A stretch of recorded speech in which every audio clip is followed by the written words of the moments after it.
मस्तकी मुकुट अंगी सोन्याचा शेला, हस्तकी खड्ग घेऊन मारसी मणिमल्ला,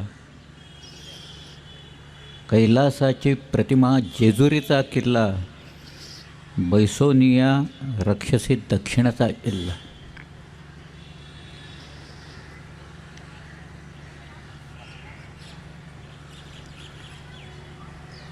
मला एक गोष्ट आवर्जून सांगावीशी वाटते.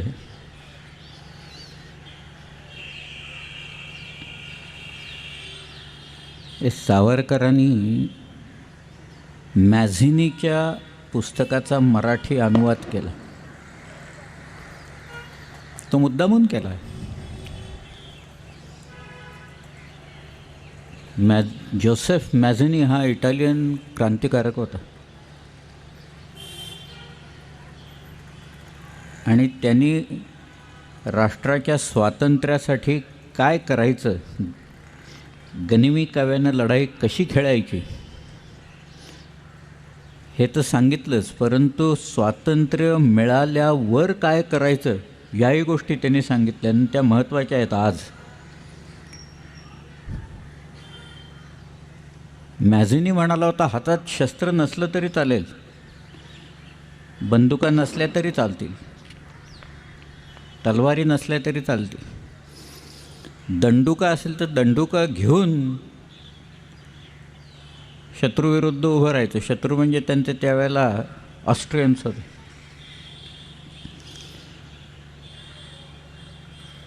पण स्वातंत्र्य मिळाल्याच्या नंतर त्यांनी सांगितलं की आपल्या देशाची ताकद वाढवायची, शक्ती वाढवायची. शक्ती म्हणजे मिलिटरी पॉवर वाढवायची असं त्याला म्हणायचं होतं. ते याच्याकडे आपल्या देशाचं दुर्लक्ष झालेलं आहे, दिसतंच आहे सगळं.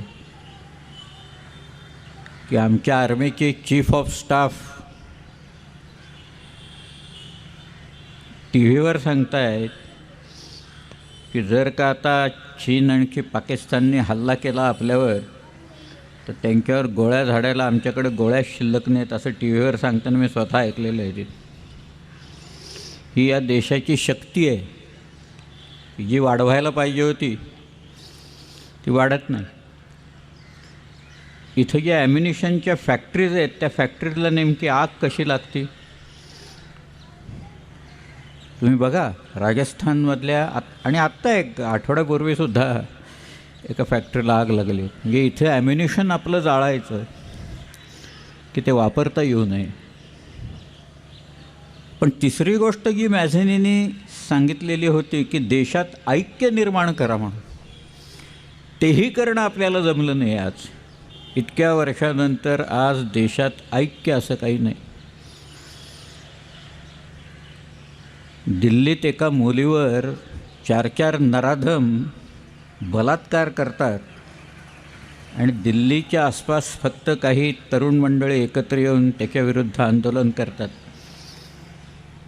तरी आपले लोक ढिम्म आहेत सर.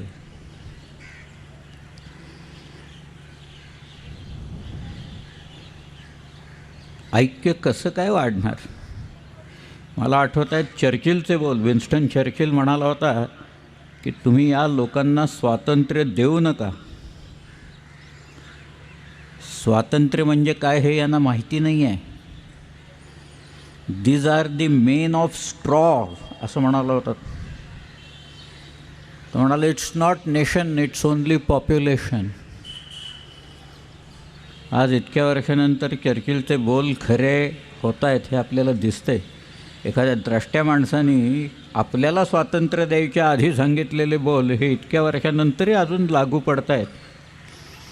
त्यात आपल्या देशाची किती कमाल आहे कळून येईल. ते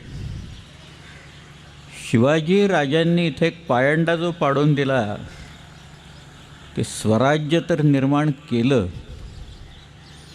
स्वराज्य चालवण्याचे नियम घालून दिले, लोकांना त्यांच्या जबाबदाऱ्या सांगितल्या, लोकांना ऑथॉरिटी दिली डिसिजन घ्यायची. ऑथॉरिटी कशाला लागते? डिसिजन घ्यायला लागते.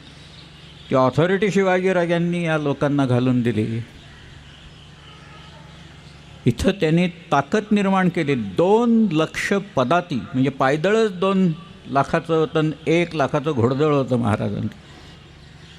या स्वराज्याकडं काहीही नसताना शून्यातून नूतन सृष्टी शिवाजी महाराजांनी निर्माण केली.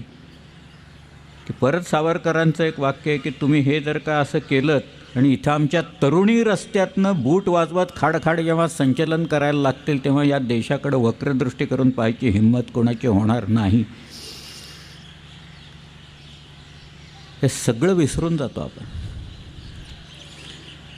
इतिहास कसा विसरावा हे आपल्याकडनं शिकावं. The nation which forgets its history is fated to repeat it असं म्हणतं. इतिहासाची पुनरावृत्ती होत. तुम्ही जर का विसरला तर काळ तुमच्यावर सूड उगवतो व्यवस्थित. आणि आज शिवाजीराजे इथं झाले एवढं असूनसुद्धा आज महाराष्ट्र इतका शक्तिमान व्हायला पाहिजे. इथले कारखाने सोडून जात आहेत, दुसरीकडे जात आहेत. इथं पाणी नाही आहे. पाण्यासाठी आता यावर्षी तर ही परिस्थिती, अजून एक 4 वर्षांनी काय होईल बा. लोकांनी सांगितलेलंच आहे इथं 3रं महायुद्ध झालं तर पाण्यासाठी युद्ध होईल म्हणून. ते अशी परिस्थिती आहे, गोड्या पाण्यासाठी, प्यायच्या पाण्यासाठी. पण आपण काही शिकत नाही भूतकाळात नाही, ही सगळ्यात महत्त्वाची गोष्ट. भूतकाळात वावरायला कोणीही सांगत नाही तुम्हाला. आपल्याला काही ढाल तलवार घेऊन लढाया करायच्या नाही आहेत. आपल्याला काही कत्तली करायच्या नाहीत. औरंगजेबासारखे मुंडक्यांचे मिनारसुद्धा उभे करायचे नाही आहेत तिथे. पण आपण स्वतःलाच एवढं बळकट करून घ्यायचं की खुदी को कर बुलंद इतना कि हर तहरीर से पहले खुदा बंदे से पूछे बता तेरी रजा क्या आहे. तसं पाहिजे की ताकद स्वतःची वाढवायला पाहिजे. शिवाजीराजांना लहानपणी याचं आकलन झालेलं होतं सगळं. ते कुणामुळे झालं, कशामुळे झालं, उपजत होतं का अवगत होतं, हे सगळे प्रश्न आलाहीत. पण झालेलं होतं ही गोष्ट अत्यंत महत्त्वाची. शिवाजीराजे पहिली जी लढाई खेळले आदिलशाहीच्या विरुद्ध, मोठी लढाई, ती पुरंदरच्या परिघात खेळले. अमीन ठाणे दार शिरवळे सुभान मंगळ कोटात निपुटुनी त्या ते निमिषात फत्तेखाना दिला तडाखा पुरंदराच्या परिघात. तर पेंढरकरांनी लिहून ठेवलं आहे की तो फतह खान चालून आलेला असताना पुरंदर इथं लढाई झाली. आणि नंतर पुरंदरच्यापासून अगदी जवळ खळद आणि बेलसर ही जी गावं आहेत, मगाशी मी 4 ओळी म्हटल्या, ते 4 ओळी जेजुरीच्या खंडोबाच्या आहेत. आणि या खंडोबाच्या जवळच ती 2 गावं आहेत. एकाचं नाव आहे खळद आणि दुसऱ्याचं नाव आहे बेलसर. इथं ऐन मैदानात लढाई झाली खळद बेलसर. आपला जो झेंडा होता प्रचंड, झेंडा आदिलशाहीच्या हातात गेला, भगवा झेंडा. आणि त्यावेळेला कान्होजी नाईक जेधे देशमुखांच्या मुलांनी तो झेंडा परत आणला. त्याचं नाव बाजी जेधे. म्हणून शिवाजीराजांनी त्याला किताब दिला, सर्जाराव हा त्याला किताब दिलेला. केवळ झेंडा शत्रूच्या हातात जाऊ नये म्हणून जीवाची बाजी लावणारा माणूस, स्वतःचे दागिने गहाण ठेवून स्वराज्याच्या किल्ल्याचं काम करणारा माणूस. कानडी लोक तक्रार करतायत म्हणून स्वतःचा प्राण देऊन कानडी लोकांचं रक्षण करणारा नागोजी जेधे, म्हणजे बाजी जेधेचा मुलगा, की जो लिंगसूरच्या लढाईत पडला. किती हृदयद्रावक प्रसंग असतात त्याचं एक वर्णन करून सांगतो मी. वर्णन म्हणजे तुम्हाला फक्त आठवण देतो, आज वर्णन करायला मला वेळ नाही आहे सगळा. शिवाजीराजे दक्षिण दिग्विजयाला गेलेले असताना हे जे कोप्पळ बिप्पळ वगैरे जी गावं आहेत, तिथं 2 मियाना बंधू फार त्रास देत होते जनतेला, सगळ्या प्रजेला प्रचंड प्रमाणात त्रास देत होते. एकाचं नाव होतं हुसेन खान मियाना, दुसऱ्याचं नाव होतं अब्दुल रहीम खान मियाना.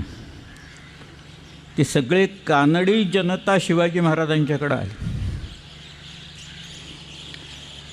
आज कानडी जनतेला वेळोवेळी महाराष्ट्रातल्या लोकांनी किती मदत केलेली आणि कशी केली हे जर का सांगितलं तर मग आमच्या आबांच्या विरुद्ध खटला लावायचं धाडस कानडी लोक करणार नाहीत तिकडे त्या वेळेला. इतक्या वेळा कानडी लोकांना मदत केलेली आहे आणि त्यांनी मागितलेली असताना केलेली आहे की शिवाजीराजांनी आपले लोक पाठवले, सैन्य पाठवले या दोघांचा बंदोबस्त करायला. सेनापती कोण होता माहीत नाही, बहुधा हंबीरराव मोहिते असे. परंतु तिथं जी लढाई झाली त्या लढाईत नागोजी जेधे इथं बाण लागला. नागोजीला बाजीचा मुलगा हा सर्गेरावाचा, आणि तो नागोजी जेधे त्या लढाईत पडला, त्याला वीरमरण प्राप्त झालं. किती वय असेल नागोजी जेधेचं?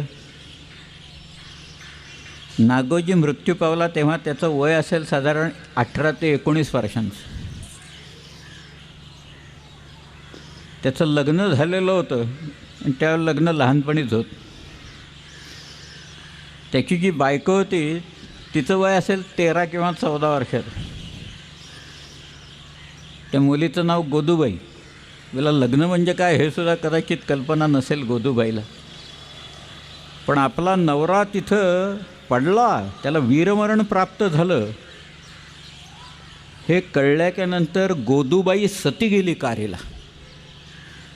13 वर्षाची मुलगी चितेवर चढली तिथं.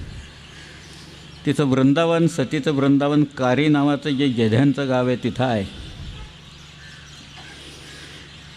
म्हणजे कानडी जनतेच्या मदतीच्यासाठी 19 वर्षाचा एक तरुण पडला आणि त्याची 13 वर्षाची बायको सती जावी इथं. कुणासाठी हे करतायत हे लोक? कशासाठी जात आहेत? त्यावेळेला जर का सांगितलं असतं नाही तुम्ही कानडी लोक आता आम्ही नाही मदत करणार, असं काही झालं आहे का कधी कुठे? नाही झालेलं. हा प्रकारच नव्हता असला प्रकार. आज मला आठवतं आहे मी बेळगावला गेलो होतो आणि माझा मोठा इंटरव्ह्यू छापून आला तिथे.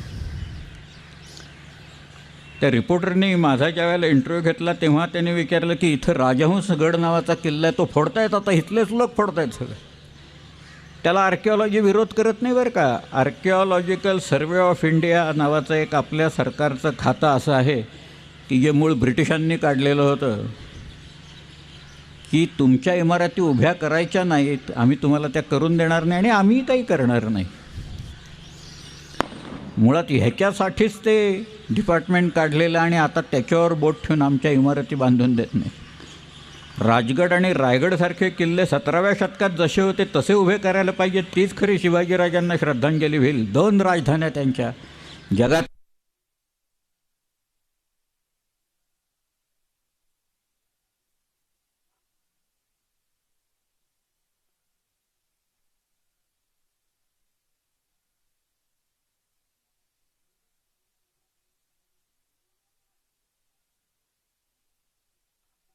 बंगलोरला करा, कारण बंगलोर आमचं गाव आहे म्हणून. आमचा किल्ला आहे तिथं. शहाजीराजे तिथं होते बंगलोरला. मी स्वतः बंगलोरला होतो. 4.5 वर्ष मी कर्नाटकात काढली ती. मी सांगत होतो लोकांना हा सगळा भाग आमचा होता, माझ्यावर विश्वास ठेवायला कोणी तयार नव्हतं. म्हटलं आम्ही इथनं रूल करत होतो तुमच्यावर सगळ्याच्यावर. तुम्ही भोवतालचे सगळे किल्ले जे आहेत ते आमच्या ताब्यात होते म्हटलं, अगदी नंदी किल्ल्यापासनं.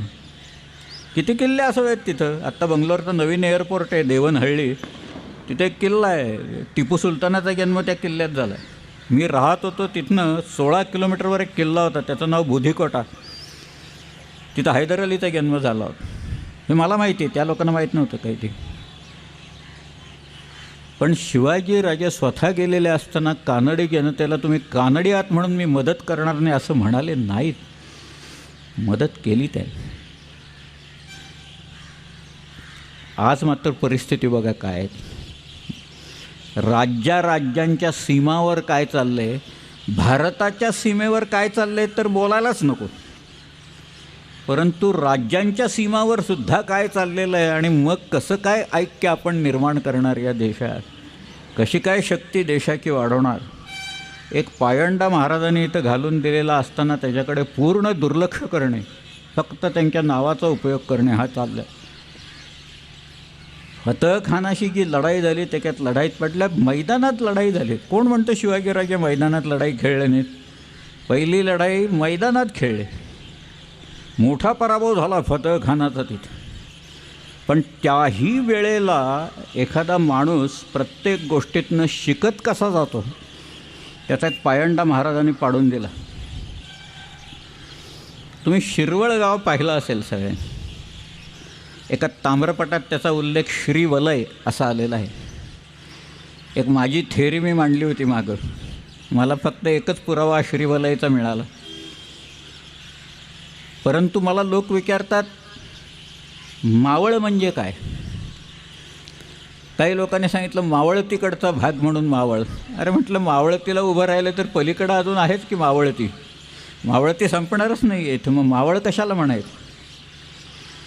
आपल्याकडची गावांची नावंसुद्धा आहेत ना, त्याच्यात तुमची डोंबिवलीसुद्धा आहेच. ही आवली किंवा वलय याच्यावरनंच नावं आली आहेत. स्कंद वलयवरनं खंडाळा आले, लयन वलयवरनं लोढावळा आले, कांदिवली, खोपिवली, बोरिवली ही सगळी नावं जी आहेत, डोंबिवली ही आवली किंवा वलय याच्यावरनं निर्माण झालेली आहेत. आणि हे सगळं महावलय आहे. आणि या महावलयाचा स्वामी महावलयेश्वर म्हणजे महाबळेश्वर आहे. मग तो डोंगरावर आहे महावलयेश्वर आणि तो कारवारच्या खाली जो आहे तो कोकणातला आहे महावलयेश्वर. गोकर्ण महाबळेश्वर काय आहे मग तिथं आहे ना स्वामी गोकर्ण महाबळेश्वर. कोकण हा शब्दच गोकर्णवरनं आलेला आहे खरं म्हणून, त्याचाच अपभ्रंश आहे. परंतु ही जी मावळं आहेत इथले लोक आहेत सगळे. शिवाजी महाराजांची तुलना या लोकांनी सर्टोरियस हॅनिबॉल वगैरेशी केलेली. कोण होता सर्टोरियस हा. सर्टोरियस हारला रोमन लोकांशी. तो स्पेनला गेला. तिथल्या शेतकऱ्यांना सांगितलं की आपल्याला लढाई करायची, तुम्हाला लढाई करायची, नांगर बाजूला ठेवा, तलवार घ्या हातात. पहिल्यांदा राज्य सुरक्षित करा, मग नांगरट आणि सगळं करायचंच आहे आपल्याला त्याच्यात. जोपर्यंत तुम्ही सीमा सुरक्षित करत नाही तोपर्यंत जमणार नाही. लोकांच्या हातात तलवार दिल्यावर पाठोपाठ चालत आले सर्टोरियसच्या लोक. रोमन लोकांशी युद्ध खेळले आणि युद्ध जिंकले. हा सर्टोरियस. शिवाजीराजांनी हेच केलं म्हणून युरोपियन लोक शिवाजी महाराजांची तुलना सर्टोरियसची करतात. हॅनिबल हा कार्थीजियन होता. हॅनिबलची वाट बघत बसले होते लोक रोमन मंडळी की हा खालून मेडिटेरेनियनमधनं येईल म्हणून. हॅनिबल आला, आल्प्समधनं खाली आला. आल्प्सच्या डोंगरात हत्ती घेऊन गेला हॅनिबल. 19 हत्ती होते त्याच्याबरोबरचं सैन्य बरंचसं गारद झालं थंडीमुळे. पण एकही हत्ती मात्र मेला नाही. 19 हत्ती जिवंत आले तिथनं खाली सगळे. सरप्राईज आणि स्पीड याच्यावर हॅनिबलने लढाई मारली. तर शिवाजीराजांनी पहिली या मोकळ्या मैदानात झाल्यानंतर शिरवळला जो कोट होता पहिल्यांदा बांधलेला, तो कोट आदिलशाहीच्या ताब्यात गेला लगेच. बाळाजी हैबतराव वगैरे सगळी मंडळी आली आणि तो कोट घेऊन टाकला. कोट खेळात जात होता कारण खंदकच नव्हता फार मोठा, अगदी छोटासा खंदक, त्याला नाममात्र खंदक म्हणायचं म्हणून. पण महाराजांना एक कळलं की हा जो कोट आहे म्हणजे किल्ला शिरवळ म्हणतो, हा शत्रूच्या ताब्यात जातो आणि मग तिथल्या तोफा आपल्याच विरुद्ध आग ओकायला लागतात. म्हणून एखादा जो जनरल असतो तो पहिल्यांदा युद्धभूमीची पाहणी कशी उत्तम रीतीनं करतो. शिवाजीराजांना याचं आकलन झाल्यावर की आपलाच स्ट्रॉंगहोल्ड एक आपल्या विरुद्ध लढतोय असं म्हटल्यावर शिवाजीराजांनी 1649मध्ये शिरवळचा कोट पाडून टाकला. साफ. आता आपल्या विरोध नाही, आपल्याच तोफा आपल्या विरुद्ध कुठे धडधडणार नाही. किती कोट पाडावेत. भुवनगिरी पट्टणचा कोट पाडून द्यायचं माझ्याकडे पत्र आहे महाराजांचं. साखीचा कोट पाडायचं शिवाजी महाराजांचं पत्र. हे सगळे किल्ल्यांचे उल्लेख आहे. एक म्हणजे तुम्हाला कोट पाडावा तरी लागतो, नाही तर शेजारचा डोंगर असेल तर तो बळकट तरी करावा लागतो, परत फोर्टिफाय करावा लागतो. किल्ल्यांच्या रांगाच्या रांगा उभ्या राहतात. नाहीतर दुसऱ्या त्या डोंगरावर बाकीचे लोक तोफा चढवतील आणि डाकतील. झालं नाही, इंग्रजांनी केलंच ना. 1818मध्ये रायगडचा जो वीक पॉईंट आहे, शेजारचा जो डोंगर आहे काळकाईचा किंवा पोटल्याचा डोंगर ज्याला म्हणतात, त्या डोंगराच्या उतारावर इंग्रजांनी तोफा चढवल्या 1818मध्ये. आणि 10 मे 1818ला मेजर हॉल आणि कर्नल प्रॉथर यांनी तुफान गोलंदाजी रायगडावर केली आणि रायगड पाडला. त्याच्यात धुमसत होता रायगडला. आग लागली. सगळी घरं जळून गेलेली होती. वाराणसीबाई तिथं बसलेल्या होत्या. अत्यंत देखणी स्त्री होती ती. वाईच्या फाटकांची फाटक रस्त्यांची मुलगी होती. पण तो एक बरोबर वीक पॉईंट हेरला म्हणून स्ट्रेंथ अँड विकनेसेस शत्रूचे आणि आपले काय ते पहिल्यांदा बघावे लागतात. शत्रूचं ताकद कशात आहे आणि शत्रूची कमजोरी कशात आहे आणि आपली ताकद कशात आहे आणि आपली कमजोरी कशात आहे याचं एक ॲनालिसिस असतं. मॅनेजमेंटच्या लोकांना माहीत असेल, याला स्वॉट ॲनालिसिस असं म्हणतात. Strength, weaknesses, opportunities and threats. हे शिवाजीराजांच्या वेळेला हे स्वॉट वगैरे शब्द नव्हते, पण त्यांनी जे काही केलं ना ते ह्याच्यात बसण्यासारखं आहे. सगळ्या किल्ला पाडून टाकला. दुसरी गोष्ट काय केली, महाराजांनी नकाशे काढले, भूगोल माहिती करून घेतला. आपले इतिहास घडवायचा असेल तर तो भूगोलावर घडतो, त्यामुळं भूगोल माहिती असणं गरजेचं असतं. की सह्याद्री उंची कशी, पाणी कुठे, वाटा कुठे आहेत. काही वेळा नुसत्याच वाटा आहेत, वाटेत पाणी नाही आहे प्यायला. आमचे लोक काही ट्रेकर्स केवळ पाणी नाही मिळालं म्हणून वारलेत त्या वाटांवर. धाडस करायला जातात तरुण मुलं, उतरायला जातात, चढायला जातात त्या वाटा, परंतु पाणी एकदा संपलं की आणायचं कुठनं पाणी, पाणीच नाही कुठं. ह्याचाही अभ्यास केलेला होता सगळ्या.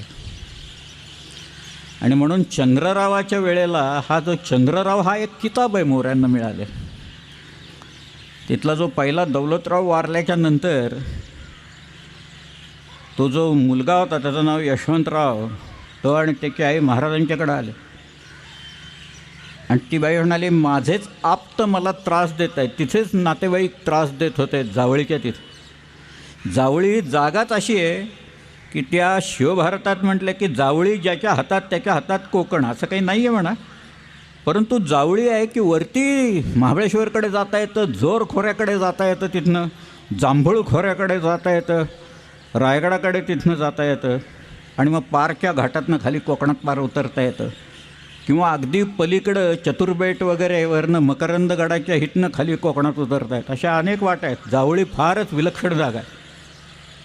त्यामुळे जावळीवर डोळा होता. पण शिवाजी महाराजांचं औदार्यच एवढं मोठं होतं की ही बाई आणि तो मुलगा आल्याच्यानंतर शिवाजीराजे म्हणाले, मी याला त्या मोऱ्यांच्या गादीवर बसवतो. बसवला त्यांनी. घेतली नाही जावळी त्यावेळेला, पण हाच फिरला नंतर. हा ज्याच्यावर उपकार करायला जावं ती माणसं कशी फिरतात वेळ आल्यावर. कोणीतरी कान भरल्याच्यानंतर हा माणूस फिरला. शिवाजीराजे चिडले. शिवाजीराजांनी एक त्याला पत्र पाठवलेलं आहे. यांनी उलट पत्र पाठवलं की स्वतःचे घरी मुस्तफत राजे म्हटल्यावर कोणे मानितो. तुम्ही स्वतःला राजा म्हटल्यावर कोण मानेन. राजा आम्ही, आमचा देव श्री महाबळेश्वर, त्याचे कृपेने दाईमदारी दरपेढे राज्य जावळीचे करतो. मग शिवाजीराजे इतके चिडले की सिंहासन खाली करून हात रुमाले बांधून राजे न म्हणवून भेटीस येणे. ह्यांनी उत्तर पाठवलं की उद्याही येणार असाल ते आजच याल, दारोगोळी महजूद आहे म्हणून. उद्या येणार असाल तर आजच इथं या, आमच्याकडं दारुगोळा भरपूर तयार आहे तुमच्या विरुद्ध लढण्यासाठी. ज्याच्यावर उपकार केले तो माणूस अशी पत्र लिहितो आहे शिवाजी महाराज. महाराज चिडले. पुन्हा एक गंमत, महाबळेश्वरनं ज्या उतरायच्या वाटा आहेत खाली, खूप गमतीदार वाटा आहेत सगळ्या. कधी कोणी गेलात ना, वाईला कोणी गेलात तर चिखली नावाचं गाव विचारा, आणि त्या चिखलीवरनं एक घाटवरती पाचगणी आहे ना, त्याच्या पुढे येतो थोडासा. त्या घाटाचं नाव आहे तायघाट. अफजल खान या तायघाटाने वर आला बरं का. महाबळेश्वरवरनं खाली त्या कोयनेच्या खोऱ्यात उतरायला ज्या जागा आहेत त्याच्यात आत्ताचा जो घाट आहे ज्याला आंबेनळी म्हणतात, किंवा इंग्रजांनी त्याचं नाव दिलं होतं फिट्झजेराल्ड घाट असं नाव दिलं. त्याचं मूळचं नाव आहे रडतोंडीचा घाट. खरंच रडायला येतं तिथं, कारण सगळी इतकी घसरणं आहे तिथं.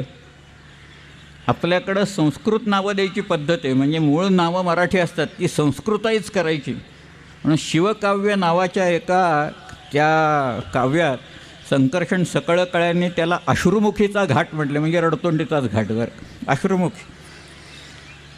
तर शिवाजी राजांनी एक छोटीशी तुकडी रडतोंडीनं पाठवून दिली. म्हणजे तुम्ही कल्पना करा, रडतोंडी इथं आहे, इथनं खाली उतरायचं की कोयना लागते, इकडं पार नावाची गावं आहेत, त्याच्या पलीकडं गेलं की इथं जावळी आहे. याच्यावरती ज्या काही उतरायच्या वाटा आहेत त्या अत्यंत अवघड वाटा आहेत. त्यातल्या मी एका वाट्याचा उल्लेख केला होता, निश्रेणी म्हणजे शिडीची वाट, आणि ती त्या एल्फिन्स्टन पॉईंटच्या तिथनं येते. एल्फिन्स्टन पॉईंटचं पूर्वीचं नाव आहे पांगळा, त्या पांगळ्याच्या तिथनं येते. आर्थर सीटचं पूर्वीचं नाव आहे मढीमहाल. शिवाजीराजांनी एक तुकडी पाठवल्यावर मोऱ्यांचे लोक सगळे रडतुंडीकडे आले की शिवाजी तुकडी येते जावळीवर चालून, असं म्हणून मोऱ्यांचे सगळे वीर इकडं आलेले असताना स्वतः शिवाजीराजे 2000 लोक घेऊन त्या निसणीच्या वाटेनं खाली उतरले. जावळीतच, एकदम जावळीत. शिवाजीराजे मोऱ्यांचे लोक रडतोंडीकडे, शिवाजीराजे जावळीत. वाट अवघड आहे, आजही अवघड आहे. ट्रेकर्सनासुद्धा अवघड वाट आहे ती त्याच्यात पाठीवर, कारण ट्रेकरच्या पाठीवर नेहमी हॅवरसॅक असते. ती सॅक घेऊन जायचं म्हणजे तो ब्रह्मराक्षसच असतो पाठीमागे लावलेला. तुम्ही त्याला घेऊन सगळीकडे हिंडावं लागतं. त्या आणि थोडासा तोलबेल गेला की गेला खाली माणूस ते. पण स्वतः शिवाजीराजांनी जे काही धाडस केलं, जे काही निर्भयता दाखवली, जे काही साहस केलं, त्या साहसाला तोड नाही आहे बघा. शिवाजीराजांनी तिथनं खाली जावळीत उतरले, जावळी मारली. जावळीत एक वीर मिळाला त्यांना चांगला. शिवाजीराजे माणसं शत्रूकडनं सुद्धा गोळा कशी करत होते त्याच्यातला फार एक उत्तम भाग आहे. एक माणूस तलवार चालवणारा अप्रतिम माणूस, त्याचं नाव मुरारबाजी देशपांडे, हा त्या जावळीत मोऱ्यांच्याकडनं मिळाला. त्याच्यावर एक पोवाडा आहे बरं का, फार गमतीदार पोवाडा आहे. सोनू दळवी, मरकतराव, घोडी आहे त्यांची ती सगळी. पण जावळीचा जो चंद्रराव होता तो चंद्रराव पळाला तिथे आणि तो रायगडाला आला. रायगड फार अवघड जागा त्यावेळी. शिवाजीराजांचा मुक्काम जावळीत होता आणि मोऱ्यांचे लोक जंगलात जाऊन बसलेले होते. ते यायचे आणि घोडी पळव, कुठं काय कर वगैरे करत बस. तर शिवाजीराजांनी जावळीच्या भोवतालचा काही भाग झाडं तोडून साफ करून टाकला की आता जंगलच तिथं राहिलं नाही, आता लपून कुठं राहणार, तर लांब येतील लोक ते सगळे.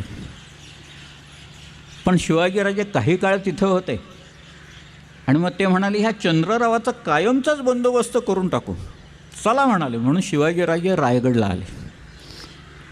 त्यावेळेला रायगड हे नाव दिलेलं नव्हतं. त्यावेळेला त्या डोंगराचं नाव होतं रायरी. त्याला नंदादीपाचा डोंगर असं म्हटलेलं आहे, त्याला जंबूद्वीपाचा डोंगर असं म्हटलेलं आहे, त्याला रायरी असं म्हटलेलं आहे. पण तो किल्ला पाहायला महाराजांनी ऐकून त्या बखरीतली वाक्य वाचा तुम्ही कधी. कृष्णाजी अनंत सभासदाच्या बखरीत ती वाक्य आहेत, अप्रतिम वाक्य आहेत, रायगडबद्दल आहेत की खासा राजा जाऊन बघता गड बहुत चखोट. चखोट म्हणजे अतिशय उत्तम किल्ला.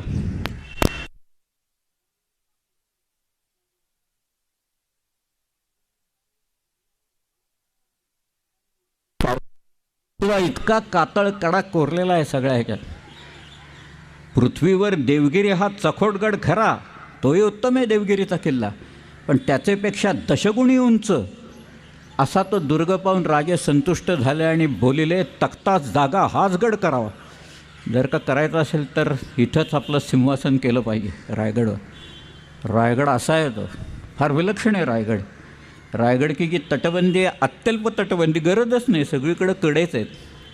पण तरीसुद्धा शिवाजी महाराजांनी एका पाठोपाठ दुसरी तटबंदी बांधून गड अभेद्य करून ठेवला आहे. तो की टॉमस निकल्स म्हणाला की अपुऱ्या शिबंदिनीशी हा गड अवघ्या जगाविरुद्ध लढू शकेल म्हणून, इतका तो बेलाग असा किल्ला आहे.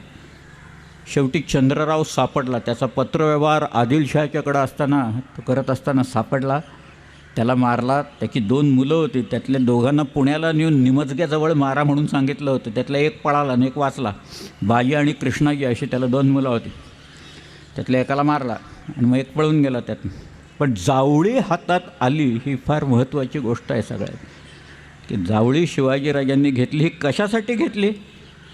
शिवाजीराजांनी एकदा का आपल्या स्वराज्याच्या सीमा वाढवल्या की शत्रू चालून आलेला असताना तो स्वराज्यात आतवर येऊनच द्यायचं नाही, स्वराज्याच्या सीमेवरच लढाई करायची, हाच त्यांचा डाव. त्यामुळे एकदा जावळी ही जागा आल्याच्या नंतर एकदा शिवाजीराजांनी पाहिल्यावर त्यांनी ठरवलं काय वाटेल ते करून. आता मोठा पुणे विजापुराहून निघाला की त्याला हितं आणून चेपायचा. संधी लवकरच आली. अफजल खान आलाच त्याच्यात. अफजल खान हा काही सामान्य माणूस नाही आहे. त्याला त्याच्या शक्तीचा फार विलक्षण गर्व आहे. त्याच्या शिक्क्यात एक मजकूर येतो बरं का, पर्शियनमधला मजकूर आहे. गर अर्ज कुनद सिपर अला फजल फुजला व फजल अफजल अजहर मल के बजाय तसबी आवाज आयत के अफजल अफजल. म्हणजे उच्चातल्या उच्च स्वर्गाला विचारलं या पृथ्वी तलावरचा श्रेष्ठ माणूस कोण आहे, तर सगळीकडनं आवाज येईल अफजल अफजल म्हणून. 2 मिनटात ठोकला शिवाजी महाराजांनी त्याला ह्याला की अफजल खानाचं. त्यांनी त्याला गावांना स्वतःचं नाव द्यायची खोड होती. वाईचा तो 10 वर्ष मुकासदार होता. 1649 ते 1659 सतत 10-11 वर्ष मुकास. त्याला वाई माहिती होती पूर्ण. प्रतापराव मोरे हा त्याच्याबरोबर होता, वाईत होता. आणि तो म्हणाला आपण जावळीत जाऊन जावळी घेऊ. मी आहे ना म्हणाल तुमच्याबरोबर. तिथं बावधन नावाचं गाव आहे वाईच्या जवळ, त्याचं नाव त्यांनी अफजल नगर म्हणून ठेवलेलं होतं. या विजापूरच्या जवळ महिंद्री नावाचं गाव आहे, त्याला त्यांनी अफजलपूर म्हणून नाव ठेवलेलं होतं. हे साताऱ्याच्या इथं कोरेगाव आहे ना, तिथे एक रहमतपूर नावाचं गाव आहे बघा. त्या गावाचं मूळ नाव कुमठ बुद्रुक. तिथं शहाजीराजांचा मित्र रंदौला खान वारला. त्या रंदौला खानाचा मुलगा, त्याचं नाव रहमत खान म्हणजे दुसरा रुस्तम जमान, त्याने आपल्या बापाचा रोजा तिथं बांधला आणि त्या गावाला नाव दिलं रहमतपूर म्हणून. पुढं अफजल खान तिथं आला, त्यांनी स्वतःचा एक शिलालेख करून ठेवला त्या रोजेवर आणि त्या गावाचं नाव दिलं अफजलपूर म्हणून. ते टिकलं नाही आता रहमतपूर म्हणतात त्या गावाला. पण भयंकर खोड याला अफजल खानाला स्वतःचं नाव द्यायचे सगळीकडे. आम्ही हे केलं, आम्ही ते केलं वगैरे नाही का. ते लोक लिहितात बघा, ते बाकांवर सुद्धा लिहितात यांच्या त्या फंडातनं हे केले ते केले वगैरे. पैसे आमचेच, आम्हीच जाऊन बसायचं तिथं, नाव यांचं तिथं असं. अफजल खानाबद्दल फार फार सांगता येईल खरं म्हणजे. अफजल खानाला 60 बायका होत्या. त्या सगळ्यांना मारलं त्यांनी. इकडं निघायच्या आधी अफजल खानाने सर्व बायकांना ठार मारलं. तिथे एक सुरंग बावडी नावाची एक विहीर आहे, तिथं बुडवून मारलं त्यांनी तिकडे त्या बायकांना. त्या बायकांच्या कबरी आहेत तिथं आजही विजापूरच्या आउटस्कर्ट्समध्ये बाहेर. विजापूरपासून एक 3-4 किलोमीटरवर तिथे एक अफजलपूर नावाचं गाव आहे, तिथं आहे ते. आणि ॲबे बार्थेलमो कॅरेस 1672मध्ये विजापूरला गेला होता, तर त्याने अफजल खानाच्या बायकांच्या कबरींचं काम चालू आहे म्हणून लिहिलेलं आहे त्यावेळेस. ते त्याच्याच आहेत. त्याला आता सध्या 60 कबरं असं म्हणतात. आता कोण जात येत नाही तिकडे, जरा बाजूला पडलं आहे सगळं. परंतु असा अफजल खान तिथं आला, वाईपर्यंत आला. तर महाराज म्हणाले आता जावळी हातात आलेलीच आहे, आता जावळीपर्यंत खाली खेचायचं त्याला, बस एवढे एक काम झालं की एकही माणूस वरती जिवंत जाता का. घाट चढून कोण जाणार हो, परत रडतुंडी आधी उतरायची पंचायत सगळ्याच्यातनं, घाट चढून परत वरती जायचं अवघड काम होतं. अफजल खान महाबळेश्वर उतरल्या क्षणी मृत्यू ठरलेला होता. फक्त कुणाच्या हातनं हाच एवढा भाग होता सगळ्या. पण तिथं स्वतः शिवाजीराजे गेले. ही फार महत्त्वाची गोष्ट आहे. एवढा ताकदवान माणूस, 1-to-1 कॉम्बॅट आहे. त्याच्या टर्म्स अँड कंडिशन्स ठरल्यात बरं का. भेट कशी घ्यायची ह्याच्या टर्म्स ठरल्यात, शर्थी ठरलेल्या आहेत. दोघं एकट्या असतील आणि बरोबर त्यांचे वकील असतील. दोघं सशस्त्र भेटीला येतील असं लिहिलेलं आहे त्याच्यात. उगा तिकडं लपवलं तर त्यांनी हे लपवलं, काही लपवी नव्हती, सगळं अगदी व्यवस्थित होतं. सशस्त्रच भेट होती मुळात. दोघांच्या बरोबर 10-10 लोक असतील विश्वासाचे, आणि ते एका बाणाच्या अंतरावर राहतील. बाकी इथं एकटाच यायचं वकिलांच्या बरोबर. अफजल खानाच्या बरोबर कोण असावेत? शंकरराजे मोहिते, पिलाजीराजे मोहिते, पहलवान खान, रहीम खान, अब्दुल सय्यद आणि बडा सय्यद. सय्यद बंडा नाही बरं का तिथं काही, तो बडा सय्यद आहे. मी 4थीपासनं तुम्ही आणि काही वाचलं आहे सय्यद बंडा म्हणून. बंडा आपल्याकडे असतो सगळ्याकडे. मी तर एका बकरीत सय्यद बंडू असं वाचलेलं आहे खरं मी काढून. पण हे आणि 4 इतर यवन हे त्या अफजल खानाबरोबर होते. आणि शिवाजीराजांच्या 10 लोकांची नावं उपलब्ध आहेत. त्यातले कित्येक लोक नंतर दिसत नाहीत, कुठे गेले काही कळायला मार्ग नाही. काताजी इंगळे, येसाजी कंक, कोंडाजी कंक, जीवा महाला, संभाजी कावजी, सूरजी काटके, कृष्णाजी गायकवाड, विसाजी मुरुंबक, संभाजी करवर आणि सिद्धी इब्राहिम खान, हे ते 10 लोक आहेत महाराजांच्यावर. हा सिद्धी इब्राहिम खान पुढं फोंड्याचा किल्लेदार झाला, नंतर काय झालं माहीत नाही. हा काताजी इंगळे पुढं कुठं गेला माहीत नाही. विसाजी मुरुंबकाचं काय झालं माहीत नाही. संभाजी करवर कुठं गेला माहीत नाही. येसाजी कंक फोंड्याला किल्लेदार होता, पायदळाचा सेनापती होता तो शिवाजीराजांचा. घोडदळाचा जसा नेतोजी पालकर होता, नेतोजी नाव आहे त्याचं, नेताजी नाही आहे. नेताजी अलीकडे के लोक असतात, हा नेतोजी पालकर आहे, त्याच्या मुद्रेत आहे नेतोजीची. पण गंमत म्हणजे बघा, प्रसंग असा आहे की 1 to 1 कॉम्बॅट आहे. स्वतः शिवाजीराजे जाणार, लोक म्हणाले आम्ही जातो, मी जाणार नाही. ह्याला जे धैर्य लागतं ना सगळ्याला, याला एक बेडरपणा लागतो, तो बेडरपणा. आणि म्हणूनच शिवाजीराजांच्या पाठीमागं लोक उभे राहील की शिवाजीराजांनी अफजल खानाला मारला ना, तो तलवारीनं मारला. शिवा हा कृपाणिकाग्रेण कुक्षावेव तमस्पृशत आकृष्यांत्राणी सर्वाणी सा कृपाणी विनिर्गता. ती परत येत असताना त्याची आतडी घेऊन बाहेर पडली सगळे. मग त्याचं मुंडकंसुद्धा शिवाजी महाराजांनी उडवलं असं लिहिलं आहे त्याच्यात. मग बडा सय्यद आला, त्याचा हात जीवा महालाने वरच्यावर उडवला. शिवाजीराजे म्हणाले मीच मारतो याला म्हणून, पण तो जीवा महाला होता, त्याने हात वरती उडवून टाकला. महाराजांच्या हातात तलवार होती आणि अजून एक शस्त्र होतं, काय होतं माहीत नाही, कदाचित पट्टा असेल, आणखीन काहीतरी असेल. 2 शस्त्र होते पण एक तलवार होती, ही निश्चित. तलवारीनंच मारलं त्यांनी, तलवारीनंच तलवारीचा घाव वाढवत आहेत. अफजल खानाने तलवारीनंच मारला. अफजल खानाची तलवार जी जप्त केली तिथं, शिवाजीराजांनी जी काही शस्त्र मिळाली, ती अफजल खानाची तलवार ही ज्या वेळेला रायगड पडला त्यावेळेला औरंगजेबाने नेली 89मध्ये, याला मारला 59मध्ये. ती तलवार औरंगजेबाने 1689मध्ये नेली आणि शाहू महाराजांचं लग्न लावून दिलं. म्हणजे संभाजीराजांच्या चिरंजीवांचं लग्न ते मुघली कैदेत असताना ज्यावेळेला लावून दिलं, त्यावेळेला त्यांनी 3 तलवारी औरंगजेबाने त्या शाहू महाराजांना दिल्या. त्याच्यात अफजल खानाची तलवार दिली, त्यांनी शिवाजी महाराजांची एक तलवार दिली आणि तिसरी स्वतःची एक तलवार दिली. अशा 3 तलवारी त्यांनी दिली. त्या सगळे मुघली कागदपत्रात नोंदी आहेत या सगळ्या. अकबराती दरबारी मोहल्ला त्याच्यात या नोंदी आहेत, मी सांगतो आहे ते. पण शिवाजीराजे समोरासमोर उभे असताना काय वाटलं असेल त्यांना अफजल खानाला. आणि गंमत अशी आहे की एखादा व्हिजनरी असतो ना, तो व्हिजनरी कसा असतो बघा.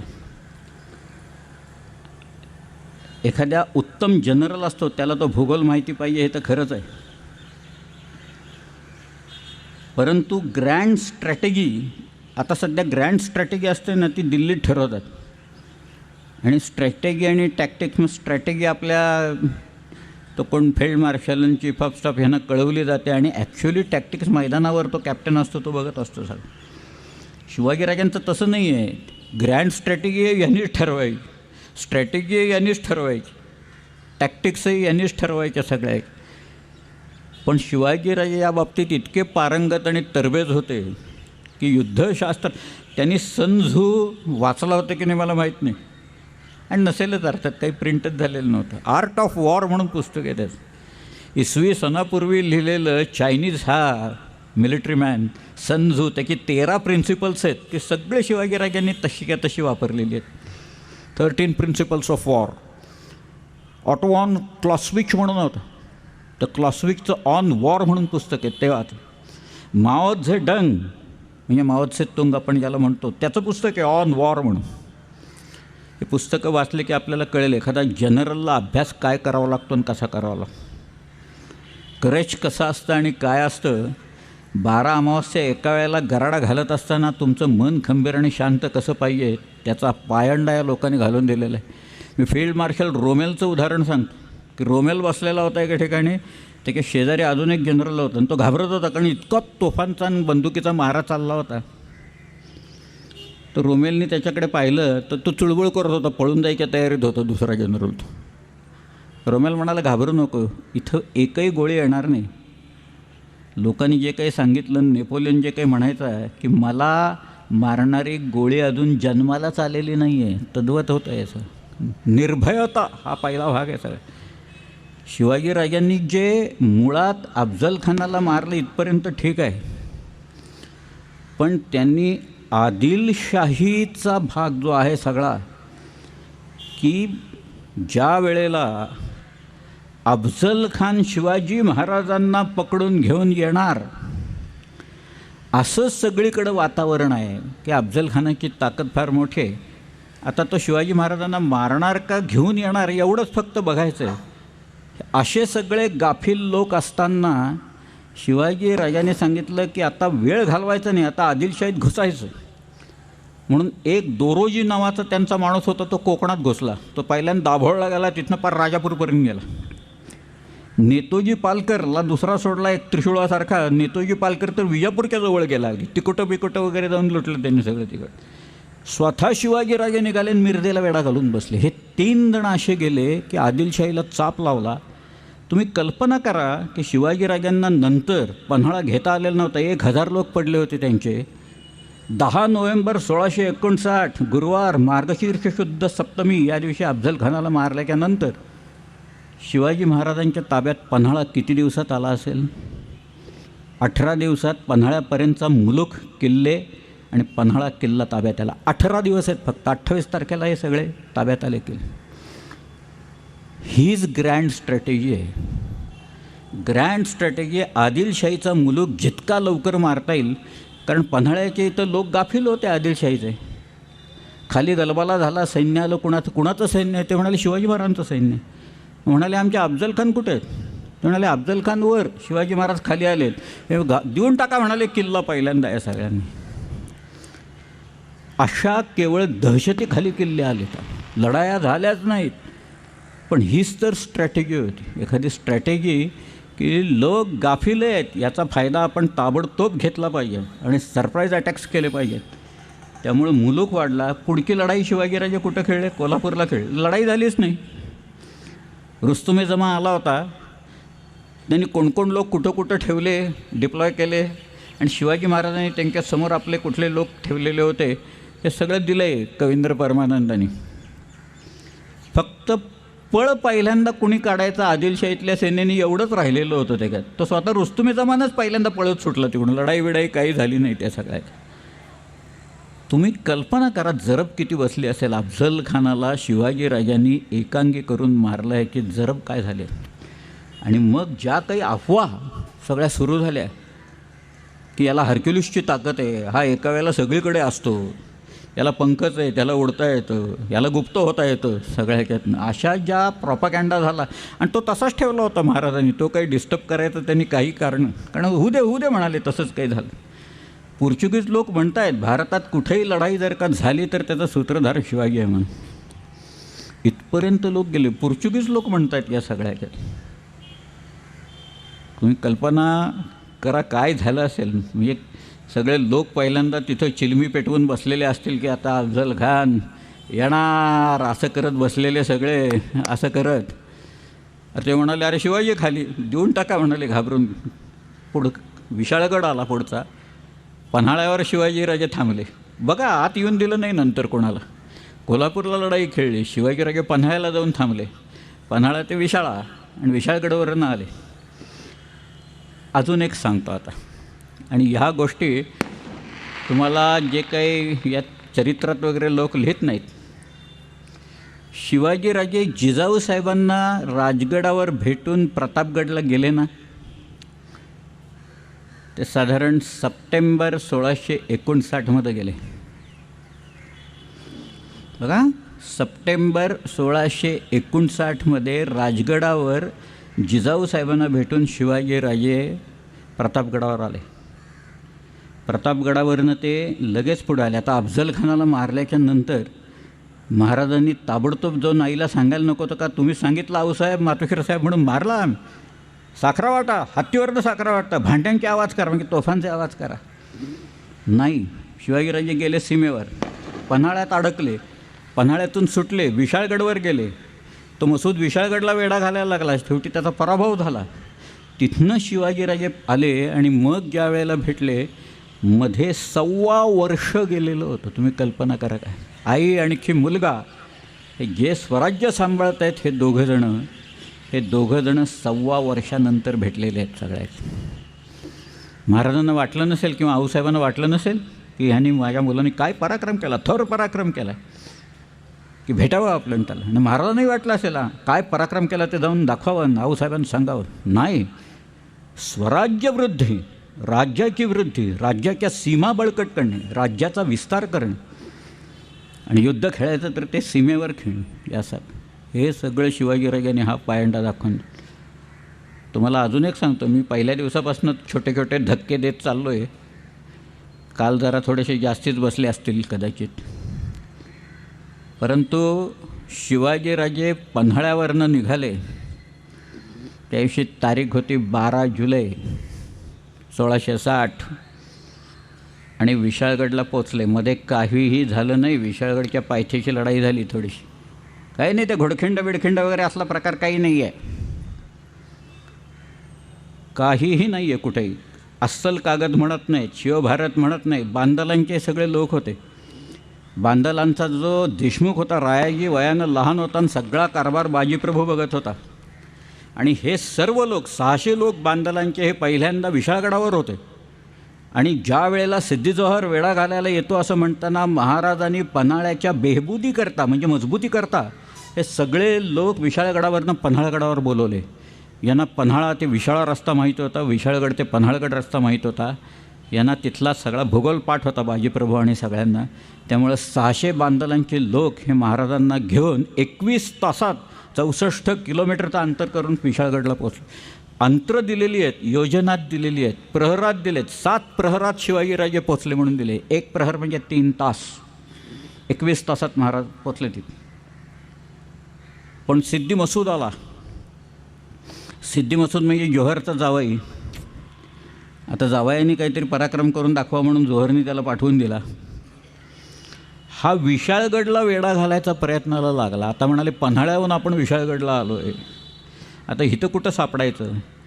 मग शिवाजीराजांची परवानगी घेऊन बाजीप्रभू वरनं उतरला खाली, विशाळगडावरनं खाली उतरला. आणि विशाळगडच्या पायथ्याशी लढाई झाली. त्याच्यात सिद्धी मसूदचा पराभव झाला आणि त्याच्यात बाजीप्रभू त्या लढाईत पडला. तिथं खिंड आहे बारकी, अगदी छोटीशी खिंड आहे विशाळगड आणि मेनलँडच्यापासून. बाजीप्रभूचा काही पराक्रम कमी होत नाही. बाजीप्रभू विलक्षण पराक्रमी होता. पराक्रम गाजवला त्यांनी तिथं. मसूदचा पराभव केला, पण बाजी बिचारा पडला त्याच्यात. आणि मग शिवाजीराजे आले आणि मग त्यांनी काय करावं, माझ्यावर तोफा डागल्या ना तिथं. युनियन जॅक लावून पन्हाळ्यावर ज्या इंग्रजांनी तोफा डागल्या तिथं पुढं त्यांनी राजापूरची वखार खणून काढली. महाराज सगळ्या इंग्रजांना पकडलं. हेनरी रिव्हिंग्टनला तिथं आणून ठेवलेलं होतं की स्वतःच्या तोफा होत्या त्याला फॅक्टरीतनं बडतर्फ केल्याचं सगळं पत्र आलं होतं. त्याच्यावर तो बसला होता खुर्चीच्या खाली, गादीखाली ठेवून तो. आणि तो स्वतः तोफा भाड्याने देत होता सगळ्यांना तिथं.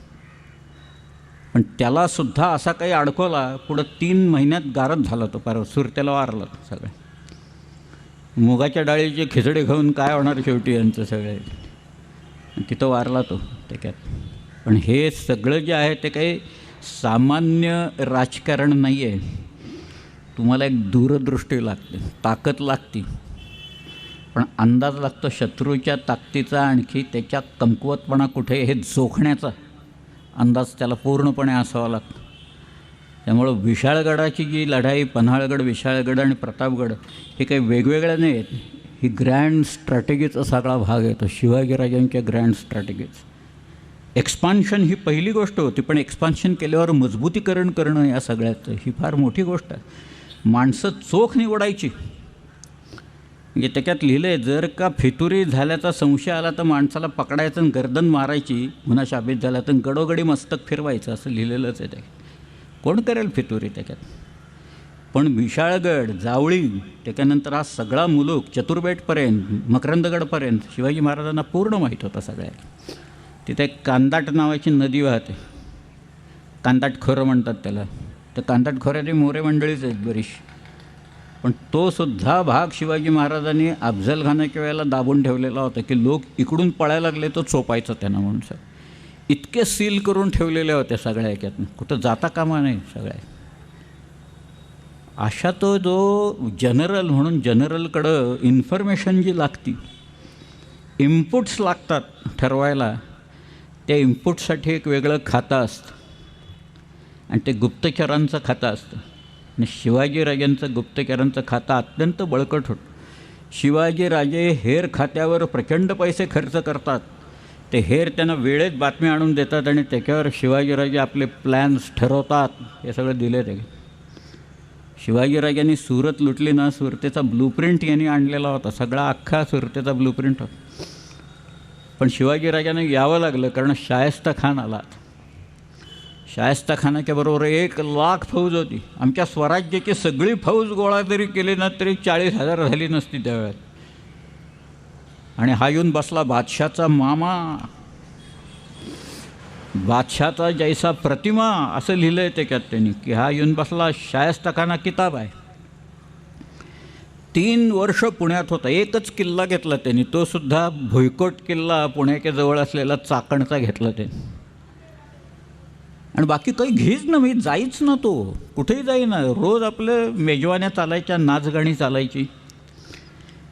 ह्या मुघलांची मनोवृत्ती त्यावेळची काय होती हे दाखवणारा एक प्रसंग महासिर आलमगिरीमध्ये आहे.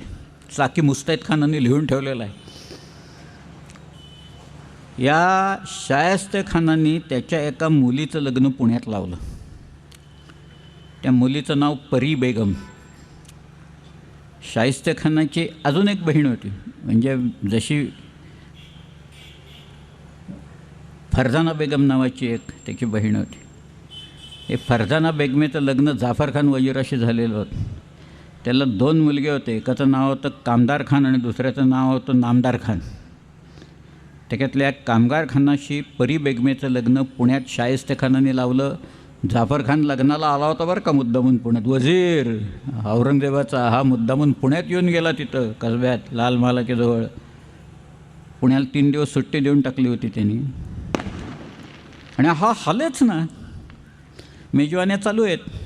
तर शिवाजीराजे राजगडला जाऊन बसलेत.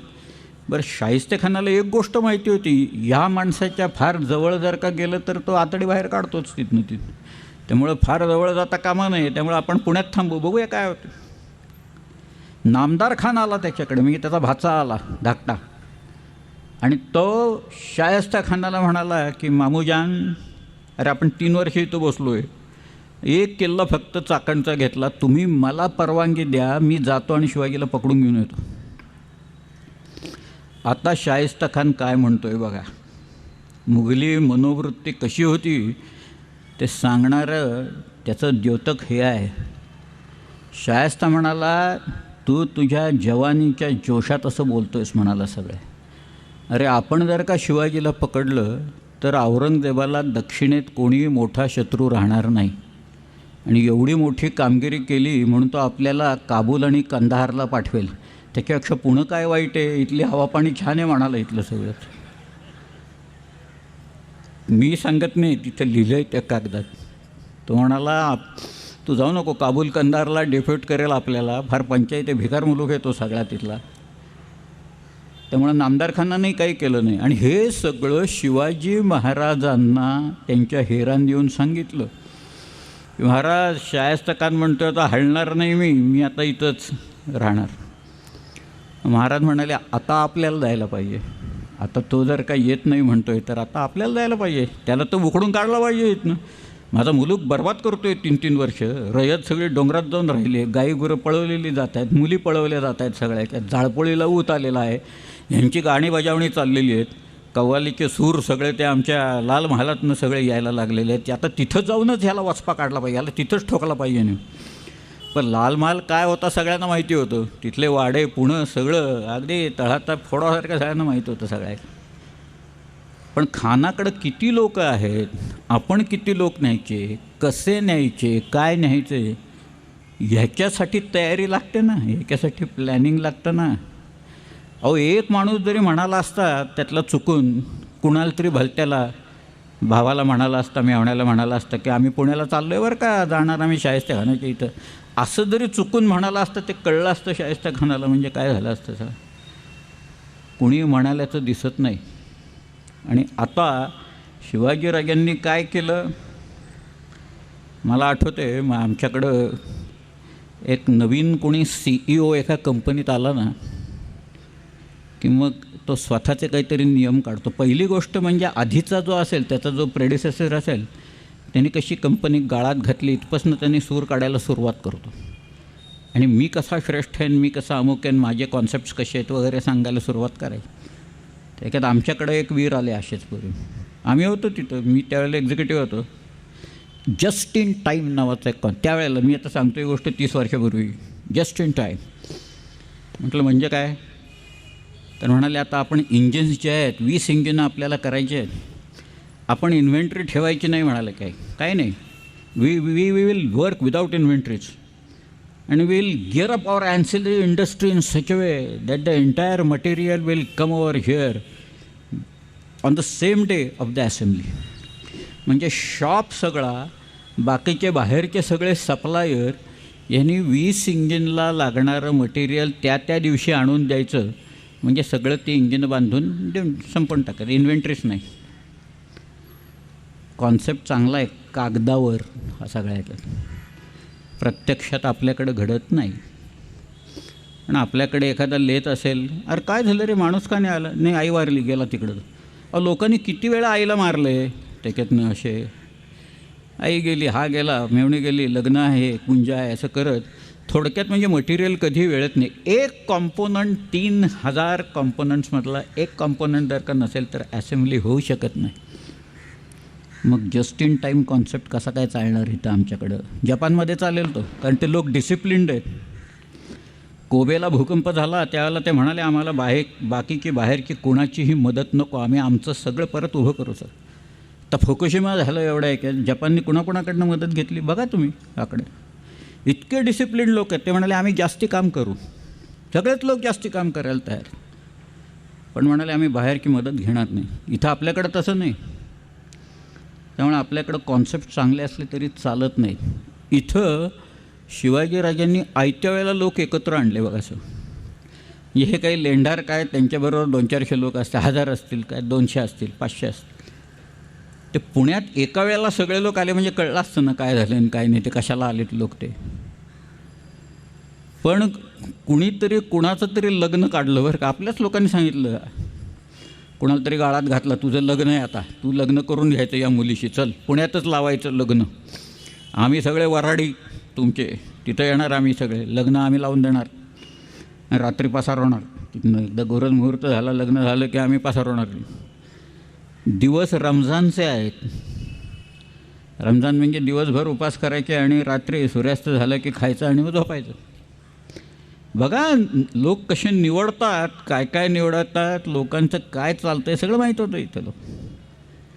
आणि तिथला सगळा प्लॅन माहिती होता. शाहिस्ता खान ऐन त्या लाल महालात होता का लाल महालाच्या पलीकडे असलेल्या बागेत छावणी टाकून होता का तिथल्या तंबूत होता का काय, कुठं काय असेल, त्याच्यावरनं भांडायचं काही कारण नाही. शिवाजीराजांनी नेमकं काय केलं हे महत्त्वाचं आहे सगळ्या. पण त्यांनी लोक जमवले आयत्या वेळेला. रात्र झाली, सामसूम झाली, त्यावेळेला आपली जी मंडळी होती त्यांनी बरोबर जागा हेरली होती. ते म्हणाले जेवणं झालेले आहेत आणि ते आचारी बिचारी सगळे आता ते भांडी असे धुवून बिवून ठेवायचे मागं लागले. आणि आपले लोक भिंतीवरनं उतरले बरं का पाठीमाग. 2-4 आचार्यांनाच चोपला तिथं त्यांनी. पहारेकरी झोपले होते खाऊन नेहमीप्रमाणे. मग आपल्या लोकांनी त्यांना असा पहारा करतात काय असं म्हणून मारलं सगळ्यांनी तिथून. आणि सगळी त्या लाल महालात घुसली. बरं हा कुठं बसला आहे शाहिस्ता खान हे नेमकं माहीत नव्हतं सगळ्या. शाहिस्ता खानाचा मुलगा आदल्या दिवशी आला होता, त्याचं नाव अबुल फतह खान. त्यामुळं कुठं तो आहे पण तरी महाराजांना पत्ता लागला. आणि शिवाजीराजे सगळे बरोबर त्या खानाच्या तिथं गेले. तोपर्यंत त्या बायका उठल्या होत्या खानाच्या, किती होत्या देव जाणे, पण बऱ्याच असत्या 5-6. क्षमादानं वगैरे चिरागदानं त्यांनी विझवून टाकली, अंधार केले. पण हात जाताना दिसला म्हणून महाराजांनी एक वार काढला खाडकन. तो कळतो, तलवारीला वार लागल्याचं कळतं, आपल्याला जाणीव होती. महाराजांना वाटलं बहुतेक याची गर्दन मारली गेली सगळ्याच्यात. चला चला म्हणाले, काम झालं आता. म्हणून आपल्याच लोकांनी मुघलांचेच वेश घातलेले होते तिथं सगळे. त्याले दरवाजापर्यंत आणि आरडाओरडा, अरे या या म्हणाले आत लवकर, कोण लोक घुसलेत बघा, इथं गनिम घुसलाय गनिम घुसलाय म्हणून आपल्याच लोकांनी दरवाजे उघडले. मुघल आत आल्यावर आपले लोक बाहेर त्याच दरवाजाने पसार झाले सगळ्या. हे सगळं प्लॅन करायला तुम्हाला किती गोष्टींवर ध्यान ठेवावं लागतं बघा. बारीक सारीक सगळ्या गोष्टी माहिती पाहिजेत, अचूक माहिती पाहिजे.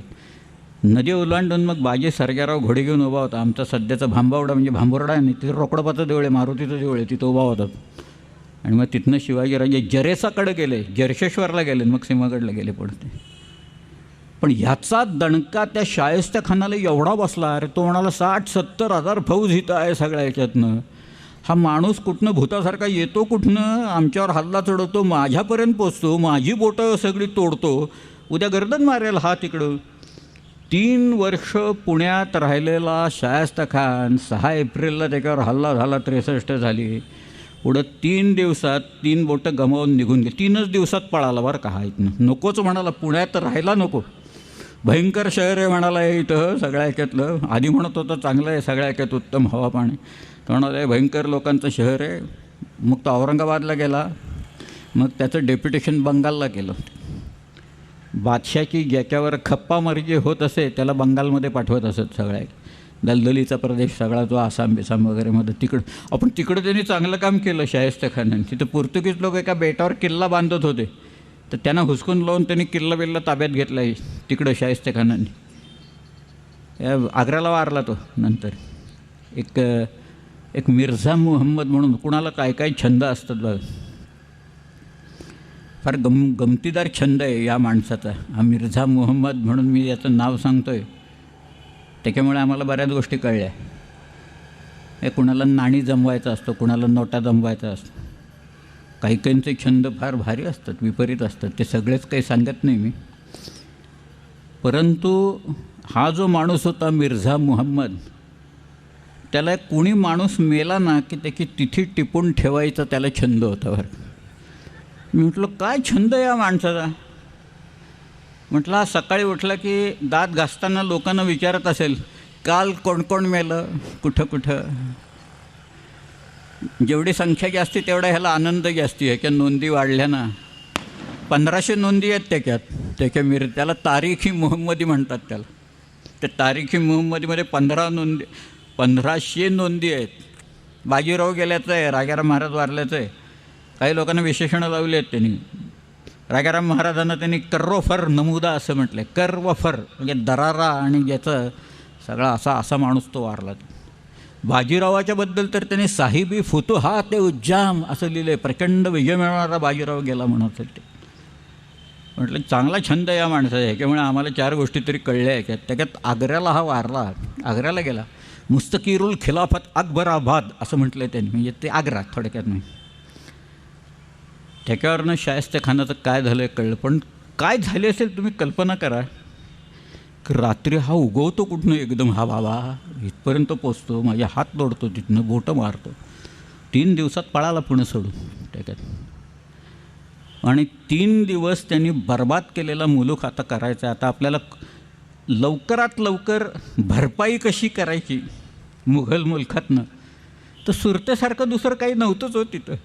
सुरत म्हणजे अतिशय सधन शहर त्यावेळेचं. मोठं बंदर स्वाली बंदर आहे तिथं. अनेक जहाजं तिथं लागायची. मक्केला लोक सगळे तिकडून जायचे. त्यामुळे सधन शहर होतं. अनेक वखारी, युरोपियन लोकांच्या वखारी तिथं होत्या. त्यामुळं सुरत लुटायची असं ठरवलं.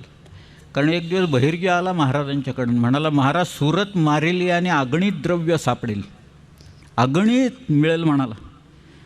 त्यांनी असं सांगितल्यावर महाराज एकदम खुश, एका झटक्यातच एवढं मिळतं आहे म्हणतात ते. आणि मग ते पुढचं आता मी सगळं सांगत नाही काय झालं ते. एकच व्यापारी मारला असताना त्यांनी, म्हणजे पकडून त्याच्याकडनं काढून घेतलं असताना तरी सगळ्याची भरपाई झाली असती. त्या एका माणसाचं नाव आहे विरजी व्होरा. त्याच्या एकाकडं 20 पिपं सोनं होतं एका माणसाकडं. हिरे विरे तर वगैरे जाऊच देत, अजून चालू आहे हिऱ्याचा व्यापार सुरतेला मोठ्या प्रमाणात चाललेला आहे सगळा. परंतु त्या बहिर्जीनं सगळा ब्लूप्रिंट आणून ठेवला होता महाराज. कुठं कुठं हात मारला, काय लुटला असेल पहिल्यांदा. पहिल्यांदा जकात घर लुटलं असं लिहिलं आहे तिथं त्याने. कॅश असते ना जकातीची तिथं ताबडतोब कॅश हातात मिळाली. परंतु तिथं जायचं आणि परत यायचं, 5-5 हजार घोडी घेऊन जायचं, त्यांचा सगळा खर्च असतो घोड्यांचा. घोड्यालाही खायला लागतंच ना शेवटी सगळ्या. त्याचा जामानिमा सांभाळायचा आणि वेगाने परत यायचं, लूट मारून परत यायचं. हे शिवाजी राजांनी ह्याला जे प्लॅनिंग लागतं. आम्हाला आकडे कसे मिळाले की तुम्हाला कागदपत्र कशी मिळतात त्याचं एक उदाहरण जाता आता सांगतो. त्या मुघलांच्याकडे सिस्टम्स होत्या, सिस्टम्स नाहीत असं नसतं कधी. इतकी वर्ष त्यांचं राज्य चाललं आहे, ॲडमिनिस्ट्रेशन उत्तम असतं त्याच्यात. फक्त दिरंगाई असते. जसा पसारा वाढत जातो ना तशी दिरंगाई वाढायला लागते सगळ्या. आपल्याकडं पसारा वाढला, दिरंगाई मुद्दामून वाढवतात लोक त्या सगळ्या, म्हणजे आणखीन काही इकडून तिकडून काही जरा. पण तसं मुघलांच्याकडं काय आहे की प्रत्येक गावात त्यांचा एक माणूस होता आणि त्याला वकाई नवीस असं म्हणायचं. वाका म्हणजे वृत्तांत. तो त्या गावात सकाळपासून काय झालेलं आहे या घटना लिहून तो दिल्ली आग्र्याला पाठवून द्यायचं. हे त्याचं काम, वकाई नवीसाचं काम. काय झालं काय नाही सगळं लिहायचं. बरं काही वेळा तो काय करायचा माणूस, तो सुभेदार म्हणायचा, हा एखादा माझ्याविरुद्ध काही लिहून पाठवत नाही ना, नाहीतर औरंगजेब किडून माझी मनसब काढून घेईल ना. म्हणून ते वकाई नवीसाला बोलवायचे आणि तू काय लिहिलेस ते मला दाखवा आधी. सर तू काय रिपोर्ट पाठवणार आहे दिल्लीला, तो आधी मला दाखवायचा मग पाठवायचं. हे लोक असं करतील हे मुघलांच्या सगळ्यांना वरती माहीत होतं. म्हणून काही खुफिया नवीस असायचे. खुफिया नवीस म्हणजे ते कोण आहेत हेच लोकांना पत्ता लागायचं. ते खुफिया नवीस परस्पर रिपोर्ट पाठवून द्यायचे. हा खुफिया नवीस हे माहितीच नसायचं लोकांना. म्हणजे एक उदाहरण तुम्हाला सांगतो मी. परांडा किल्ला आहे, परांड्याचा किल्लेदार होता आणि तिथनं हा नामदार खानच चालला होता, सोलापूरला चालला होता, या शाहिस्ते खानाचा भाचा. आता हा शाहिस्ते खानाचा भाचा आहे, औरंगजेबाचा मावस भाऊ आहे हा सगळा. त्यामुळं तो किल्लेदार बाहेर आला, मेजवानी वगैरे केली त्यांनी, नाचबिस्वा केला असेल बहुतेक, आणि मेजवानी करून किल्लेदार आत गेला आणि नामदार खान गेला सोलापूरला. तिथला जो वकाई नवीस होता त्यानं रिपोर्ट लिहून पाठवला असं असं झालं म्हणून. त्या औरंगजेबानी त्या किल्लेदाराला एक शोकॉज नोटीस पाठवून दिली. तो म्हणाला, तू किल्लेदार आहेस, you are confined to those 4 walls. तू आत थांबायचं, बाहेर यायचं नाही. तू बाहेर का आला? तू नामदार खान असू दे, आणखीन कोण असू दे, तू बाहेर का आला इथं सांग, त्याचं कारण दे मला, तोपर्यंत तुझी मनसब मी कमी करून टाकतो. इतकी बारीक, वेळ लागायचा सगळ्याला, परंतु माहिती मात्र पोचायची. तसा सुरतेचा वाका मिळाला. वकाई नवीसाच्याकडनं पाठवलेला एक कुठला तरी वाका सुरतेचा, त्याच्यावरनं सुरतेची लूट किती झाली ते आम्हाला आकडे कळले सगळ्या. 1 कोटी रुपये मारले तिथे शिवाय. 1 कोटी रुपयाची ती लूट होती. कॅश, हार्ड कॅश, म्हणजे काय जडजवाहीर असेल, पैसे असतील सगळ्या. पण 3 वर्ष बर्बाद होती ती. आपला मुलूक तर कारणी लागला सगळ्याच्यात ना. आणि तो पैसा सिंधुदुर्गाला गेला, दुसरीकडे नाही गेला. सिंधुदुर्ग बांधायला काढला सगळ्या. आणि आता मिर्झा राजा आला. मिर्झा राजाच्याकडं त्याला तरा म्हणतात, तरा. माझ्याकडं नकाशे आहेत ते किल्ल्यांचे. मिर्झा राजांनी औरंगजेबाला इथल्या किल्ल्यांचे नकाशे, प्लॅन्स आणि एलिव्हेशन्स पाठवून दिलेली आहेत. तरा म्हणतात.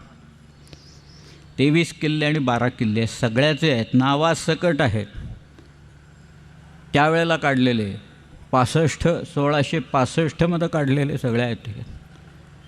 शिवाजीराजांनी एकूण अंदाज घेऊन 23 किल्ले दिले. 1 किल्ला शहाजीराजांच्या बदल्यात द्यायला शिवाजीराजे नाखुश होते. 23 किल्ले इथं दिल्यावर काय झाले असेल, मनाची अवस्था काय झाली असेल त्यांची. पण तेही दुःख पचवलं त्यांनी. आणि नंतर मात्र मग शिवाजीराजांना आग्र्याला जावं लागलं. आग्र्याला हेर खातं प्रचंड होतं. मोठं बहिर्जी नायकांनी जे काही काम करून ठेवलेलं होतं तेच काम इतकं विलक्षण होतं की या आग्रा सगळ्या एपिसोडमध्ये शिवाजी महाराजांचा एकही माणूस दगावला नाही. 8 हत्ती आणि ते सगळे परत आले. निशाण होतं. शिवाजी महाराजांची पालखी येते आत, त्या पालखीला चांदीचा पत्रा मारलेला आहे, त्याचे खूर सोन्याचे आहेत. अनेक लोक सुखपाल वापरतात. सुखपाल म्हणजे पालखीचाच एक प्रकार आहे. शिवाजीराजे दिसायला अत्यंत गोरे आणि देखणे आहेत. त्यांच्याबरोबर त्यांचा 9 वर्षाचा मुलगा आहे. अजाईब सुरती छायजी गोरारंगी असं लिहिलं. विलक्षण गोरारंग याला मिळालेला आहे. हे सगळं डिंगलमधनं लिहिलेलं आहे. तर ते आग्र्याहून सुटका हे शिवाजी महाराजांच्या आयुष्यातला अफजलखानाच्या नंतरचं सगळ्यात भयानक प्रकरण. पण आपल्या बुद्धिवैभवे व पराक्रमे कोणाची गणना न करता कोणाशी तुंबळ युद्ध करून रणासाणीले वगैरे जे काही लिहिले, कोणाचे भेटीस गेले, कोणास आपले दर्शनास आणले, कोणाचे मित्रभेद केले, कोणास परस्पर दगे करवले, असे ज्या ज्या उपाये जो शत्रू आकळावा त्या त्या उपाये तो शत्रू आकळला त्यांनी तिथे. आणि शिवाजीराजे सर्व लोकांना जिवंत परत घेऊन येतात आपल्याकडे स्वराज्यात. मग मात्र ही चूक त्यांनी कधी केली नाही. मिर्झा राजाच्या वेळेला झालेली चूक शिवाजीराजांनी आयुष्यात कधी केली नाही. एखादा चांगला मॅनेजर असतो ना, तो he always learns from the mistakes असं म्हणतात त्याच्यात, की you have to learn from the. कोण करत नाही हो चुका, कोण करत नाही. सगळ्यांच्या हातनं चुका होतात. मनुष्य प्राणी आहे, प्राणी मात्र आहे, चुका होतात. मेलेला माणूस फक्त चुका करत नाही, कारण तो काहीच करत नाही त्यामुळं. परंतु इथं शिवाजीराजांनी नंतर जे काही 66च्या नंतर त्यांची आघाडी आहे की 70 पुढं 14 वर्ष आहेत. या 14 वर्षात म्हणजे शिवाजीराजे ज्या वेळेला आग्र्याला गेले त्यावेळेला त्यांच्याकडे 17 किल्ले होते, परत आले त्यावेळेला 18 किल्ले होते.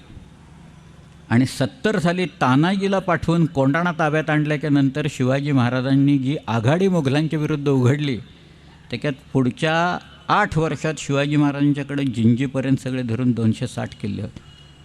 पण त्यांचे शब्द बघा काय आहेत. एका बकरीत, फार बकरी नंतरच्या आहेत परंतु शब्द फार सुंदर आहेत. शिवाजीराजे असं म्हणाले की आज हजरतीस 360 दुर्ग आहेत. त्या बकरीतला आकडा आहे 360 म्हणून. आज हजरतीस 360 दुर्ग आहेत. एक ना एक दिवस खासा आलमगीर दख्खनेत उतरेल, एक दिवस औरंगजेब दक्षिणेत उतरेल. माझा एक एक दुर्ग त्या आलमगिराविरुद्ध मी एक एक वरुष लढवीन. माझा एक एक किल्ला मी औरंगजेबाच्या विरुद्ध एक एक वर्ष लढवीन. त्या आलमगिरास अवघी दख्खन काबीज करावं या 350 वर्षांचं आयुष्य लागेल. आणि शिवाजी महाराजांच्या मृत्यूच्या नंतर औरंगजेब इथं आला. त्याला माहिती होतं it's a long drawn battle. 25 वर्ष औरंगजेब इथं आहे. 25 वर्ष हिंदुस्थानचा बादशाह, तख्ते ताऊसवर बसणारा, मयुरासनावर बसणारा, ऐशो आराम दिल्ली आणि आग्र्याचा भोगणारा, हा दख्खनच्या दऱ्याखोऱ्यात डोंगराळ भागात येऊन नाचतोय. त्याची दैना उडती आहे सगळ्या ह्याच्यातनं, प्रचंड दैना. कारण हा मुलूखच आपला असा आहे. औरंगजेबाने 89मध्ये त्याच्या एका माणसाने, एक हातम खान म्हणून होता, त्यांनी तोरणा किल्ला घेतला. तोरणा फार भयानक किल्ला आहे आमच्याकडं. म्हणजे इंग्रजांनी असं लिहिलं आहे की सिंहगड जर का सिंहाची गुहा असेल तर तोरणा हे गरुडाचं घरटं आहे असं त्यांनी लिहिले. असा तो तोरणा विलक्षण किल्ला आहे, प्रचंडगड. तो हातम खानाला किल्लेदार म्हणून पाठवला. त्याला किताबच दिला, किलहदार खान, बरं का, औरंगजेबाने. गेल्यावर तो वरती गेल्यावर त्याला तो तोरणा काय तो कळून आलं. त्यांनी त्याच्या गुरुला पत्र लिहिले की हा जो तोरणा नावाचा शिवाजीचा किल्ला आहे तो इतका भयानक आहे की इथं तरुण माणसाची हवेलंडी उडते, तिथं माझ्यासारख्या म्हाताऱ्या माणसाचं काय झालं असेल याची कल्पना करा. असफल्लू साफलीन म्हणजे सैतानाची गुहा आहे असं त्यांनी लिहिलेलं आहे त्याच्यात. इथं फक्त भूतखेतच राहतात, बाकी कोणी राहूच शकत नाही या मुलखात, असं वरती. त्याच्यावर खाली परत तो किल्ला उतरायची वेळच आली नाही, कारण वरती लढाई झाली आणि त्याच्यातच तो मारला गेला त्या हातम खान त्या सगळ्या. परंतु या लोकांची धारणा इथल्या किल्ल्याबद्दल अशी होती, काय होईल काय सांगत नाही. एकदा औरंगजेबाने सातारचा किल्ला घेतल्याच्यानंतर तो त्या माण म्हणून एक तिथं नदी आहे बघा, माणदेशातल्या इथं त्याच्यात खवासपूर म्हणून गाव आहे, त्या खवासपूरच्या जवळ मुक्काम होता औरंगजेब. नदीला फारसं पाणी नव्हतं त्यामुळे त्याचा मुक्काम, त्याच्या सगळे तंबू वगैरे तिथंच मारलेले होते औरंगजेबाचे सगळे तिथं. रात्री कुठेतरी डोंगरात पाऊस पडला बरं का भयंकर, आणि सकाळी एक प्रचंड लोंढा आला आणि त्याच्यात औरंगजेबाची छावणी वाहून गेली तिथे. मग औरंगजेब पडला, तो लंगडायला लागला त्याच्यानं. त्याच्याच चरित्रकारांनी लिहून ठेवले आता तो तैमूरलंगचा वंशज शोभतोय म्हणून, कारण लंगडायला लागला त्याच्यातनं. म्हणजे इथं कुठं मुक्काम करायचा काय, रात्री कुठं पाऊस पडतो इथं छावणी जायची. तो विशाळ घडून येतो. तर शेवटी आपल्या लोकांनी प्रत्येक किल्ला म्हणजे भांडवलच करून टाकलं. म्हणजे किल्ला लढवायचा, किल्ल्यावरचा अन्नाचा साठा संपला, दारूगोळा सगळा संपला की लोकांशी बोलणी लावायची. किती पैसे देता, कुठं महाबत खान आणायचा, कुठं रुहुल्ला खान असायचा, तिकडे तरबियत खान असायचा. तुम्ही किती पैसे देता सांगा, किल्ला तुमच्या ताब्यात देतो. कोण म्हणायचं 25,000, कोण म्हणायचं 30,000. मग मराठे पैसे घ्यायचे आणि किल्ला देऊन टाकायचे त्याच्या ताब्यात, तुम्ही जाऊन झेंडा लावा. मग तो माणूस एक सोन्याची किल्ली पाठवायचा, ज्याला किली द फतह असं म्हणायचं, विजयाची किल्ली. ती औरंगजेबाकडे पाठवायची की औरंगजेब विचारायचा, किसने फतह पाई एक किल्ले पर. कुठेतरी सांगायचं यांनी विजय मिळवला आहे. मग औरंगजेब त्याची मनसब वाढवून टाकायचा, त्यामुळे हा खुश व्हायचा. मग औरंगजेब त्या किल्ल्याचं नाव नवीन ठेवून टाकायचा, बारसं करून टाकायचा. मग नवीन किल्लेदार नेमायचा कोणीतरी. मग तो किल्लेदार यायचा, सगळा बघायचा किल्ला, मग डागडुजी करायचा, अन्नधान्य आणून कोठ्यात भरायचा, तोफा वगैरे नवीन आणून ठेवायचा, दारूगोळा असा आणून सगळीकडं ठेवला. नवरदेवासारखा असा किल्ला एकदा सगळा सजला की कुठल्या तरी काळ्या रात्री काळ्या कातळावरनं मराठी वरती जायचे आणि किल्ला जिंकून घ्यायचे सगळ्याचा. असा औरंगजेबाला आपल्या लोकांनी 25 वर्षे छळला. औरंगजेबाच्या लोकांना मारायचं नाही, त्याचे लोक पकडायचे, त्यांचा कुटुंब कबिला पकडायचा आणि सांगायचे किती पैसे देता म्हणजे सोडू, 1,00,000 रुपये द्या म्हणजे सोडतो कुटुंब कबिल. देण्यावाचून गत्यंतरच नसायचं, लोक आणून द्यायचे पैसे. त्यामुळं त्यांचे लोक हेच आपलं भांडवल झालं, आपले किल्ले हे आपलं भांडवल झालं. आणि भांडवल किती, सुरुवातीला 20-25 हजार रुपये घेऊन किल्ले द्यायचे आपले लोक. तर ज्या वेळेला विशाळगड गेला, विशाळगडला मोर्चे लावले, स्वतः औरंगजेब गेला तिथं विशाळगडला. पावसाळा सुरू व्हायची वेळ आली होती, तिथला पाऊस भयंकर आहे. त्या विशाळगडच्या भोवताली सगळं अरण्य होतं त्यावेळेला, पाऊस तिथं अजूनही गवे आहेत. औरंगजेबाचा नातू, त्याचं नाव होतं बेदार बख्त. बेदार बख्त निगोसिएशन्स करत होता मराठे आणखी मुघलात पैशावरनं. आणि तो म्हणत होता, आजीजीनं सांगत होता किल्लेदाराला, वरती प्रतिनिधी होता, त्यानं सांगत होतं काही करून किल्ला द्यावं ताब्यात. माझा हा आजोबा हा काही कायम किल्ल्यावर राहणार नाही, तो इथं येऊन परत जाईल. तो गेला की परत देऊन टाकतो आम्ही तुम्हाला किल्ला, पण आत्ता देऊन टाका तुम्ही आम्हाला. मराठ्यांनी दिला किल्ला. किती पैसे घेतले असतील, 2,00,000 रुपये घेतले विशाळगड सोडायला. काय जमवले पैसे, कुठनं पगार नाही काही नाही, औरंगजेबाच्याचकडनं पैसे जमवत बसले होते लोक आपले. मग सधन झाले, सगळे किल्ले परत बांधून काढले आपल्या लोकांनी, किल्ले लढवले. रामचंद्रपंत अमात्य हे सगळं जे आहे ना, अमात्य त्यावेळेला होता. शिवाजी महाराजांची नीती त्याला पूर्ण माहिती होती या सगळ्या, आणि तीच त्यांनी कॅरी फॉरवर्ड सगळ्या याच्यातनं केली. ना औरंगजेबाच्या विरुद्ध हा जो लढा आहे, स्वातंत्र्य समर आहे मराठ्यांचं, घाबरले नाहीत कोणी. 89 साली म्हणजे 87 साली, 86-87ला आदिलशाही घेतली त्यांनी. 89मध्ये कुतुबशाही औरंगजेबाने संपून टाकली. 89मध्ये संभाजीराजांना पकडून ठार मारलं त्यांनी. 89मध्येच राजधानी 3 नोव्हेंबरला रायगड घेऊन टाकला त्यांनी. बहुतेक शिवाजी महाराजांचं तख्त सिंहासन औरंगजेबाने नेलं. म्हणजे इथं राजा नाही, इथं राजधानी नाही, इथं तख्त सिंहासन नाही, अशा अवस्थेत महाराष्ट्र औरंगजेबाशी पुढची 18 वर्ष लढला. आणि ह्या लढाईचं शेवट हा औरंगजेबाच्या मृत्यूनं झाला. मला वाटतं की औरंगजेबाच्या मृत्यूचं सगळ्यात जास्ती दुःख मराठ्यांना झालं.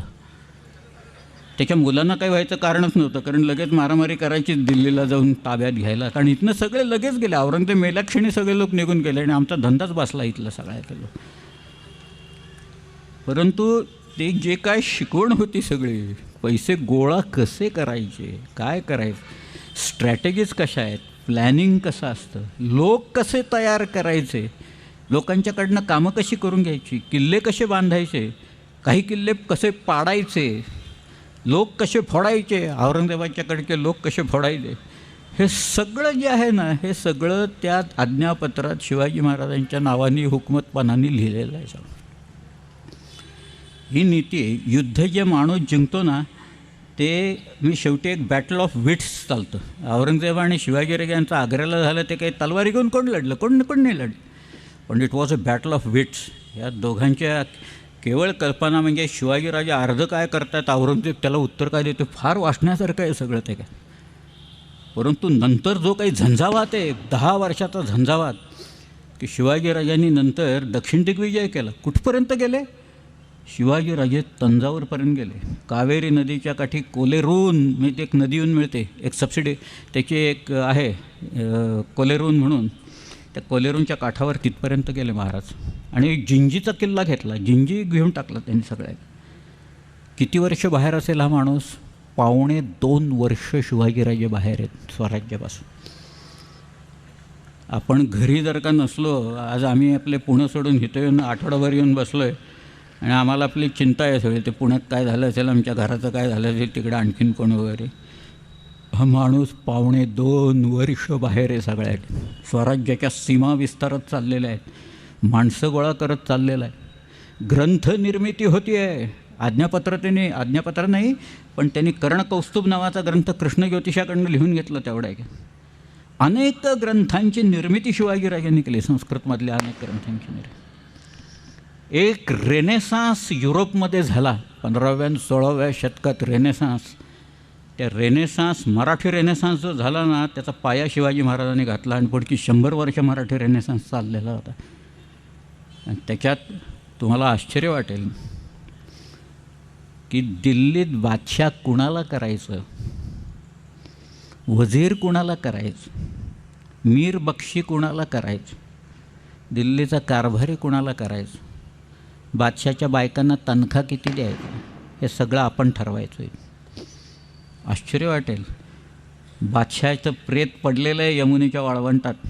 54 ते 59, दुसरा आलमगीर बादशाह होता, वजीरांनी त्याला मारायचं बादशाला. त्यांनी नाही मारलं तर बादशाह मारेल वजीराला, म्हणून वजीर मारायचा आधी सगळं. पण दिल्ली 6 वेळा मराठ्यांनी ताब्यात घेतली आपल्या लोकांनी. आपण दिल्ली ताब्यात घेऊ शकतो आणि हे शिवाजी महाराजांचं हेच स्वप्न. मी ॲबे बार्थेलेमू कॅरे पहिल्या दिवसापासून सांगतो आहे. याचं कारण तो प्रवासी आहे, तो इथं आलेला आहे, तो आहे इटालियन, नाही फ्रेंच आहे, तो फराशीच आहे, फ्रेंचमन आहे तो. त्यांनी शिवाजी महाराजांच्या माणसाला विचारलं की हे सगळं झालं तुमचं, राजाला विजय मिळतो आहे, सगळं आहे, त्याचा भूगोल पाठ आहे, सगळं झालं, मग तुमच्या राजाच्या मनात काय आहे, त्याच्या मनातली गुंज काय आहे? शेवटी शिवाजी महाराजांचं स्वप्न एका फ्रेंच कागदातनं आलं आहे. तो शिवाजी महाराजांचा माणूस चौलचा याला म्हणाला की आमच्या राजाच्या मनात सिंधू नदीपासून बंगालच्या उपसागरापर्यंतचा सर्व मुलूख ताब्यात घ्यायचं शिवाजी महाराजांचं हे स्वप्न आहे म्हणतात.